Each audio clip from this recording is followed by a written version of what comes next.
এই জিনিসগুলো আমরা অবগত। আমরা নোটিশ দেওয়া হয়েছে 5 তারিখে আমাদের এখানে যতগুলো দোকান এরকম আছে প্রত্যেকটা দোকানে প্রায় 200 দোকানে আমরা এই গণবিজ্ঞপ্তিটা জারি করা, তাদেরকে সতর্ক করা হয়েছে যে আপনারা আপনাদের যতটুকু বৈধ জায়গা সেই জায়গায় ব্যবসা করেন, যতটুকু আপনি অবৈধ জায়গায় ব্যবসা করেন সেইটা আমরা ব্যবসা করতে দেবো না, তা ওখানে করে দিই।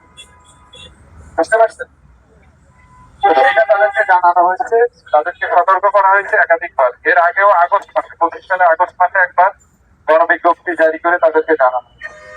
আমরা আজকে এই প্রশ্নটা করবো এখান থেকে হাইকোর্ট পর্যন্ত, এই পাশটা এখানে যতগুলো দোকান আছে প্রত্যেকটা দোকানে আমরা যাব, প্রত্যেকটা দোকানে যে আমরা দোকানের পরিস্থিতিটা দেখবো এবং তাদেরকে বিষয়টা বলতে যে আপনার যতটুকু বৈধ জায়গা ততটুকু জায়গার মধ্যে আপনি ব্যবসা করেন, এর বাইরে আপনি কোনো মালামাল জিনিসপত্র রেখে ব্যবসা করতে পারবেন।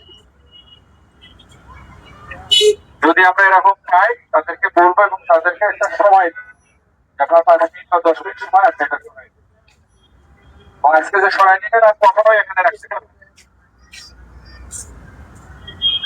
যদি সে সরাই নাই বলো, তাহলে আমাদের সাথে ম্যাজিস্ট্রেট আছে, স্পেশাল ম্যাজিস্ট্রেট আছে, ক্রাইমের অফিসার ফোর্স আছে, সিটি কর্পোরেশনের কর্মকর্তা কর্মচারী লোকজন আছে। আমরা সে মালামালগুলো জব্দ করবো, প্রয়োজন হলে ফাইন করবো, প্রয়োজন হলে জেল করবো, মানে কারাদণ্ড। বুঝতে পারছি? এটা হচ্ছে আমাদের কাজ। বাট আমরা এই কাজ করতে যে কারোর সাথে খারাপ ব্যবহার করবো না, কারোর সাথে বল প্রয়োগ করবো। কারণ আমরা আছি সিনিয়র আছি, আমাদের কোনো কনস্টেবল সিআই সার্জেন্ট কেউ যেন কারোর সাথে খারাপ ব্যবহার না করে, কোনো লোকের সাথে, সাধারণ মানুষ, সাংবাদিক, ওই দোকানদার, ওই দোকানের কর্মচারী, কারোর সাথে তোমাদের খারাপ ব্যবহার করা দরকার। আমি আছি, আমরা আছি, আমাদের সিদ্ধান্ত নিয়ে তোমরা করবো। নিজেদের মতো ওকে উৎসাহ করে একে মারলাম, ওকে বকা দিলাম, এইগুলো করা যাবে। যদি সে কথা না শোনে আমরা সিদ্ধান্ত নেব, তার বিরুদ্ধে জরিমানা করবো অথবা তাকে জেল দেবো।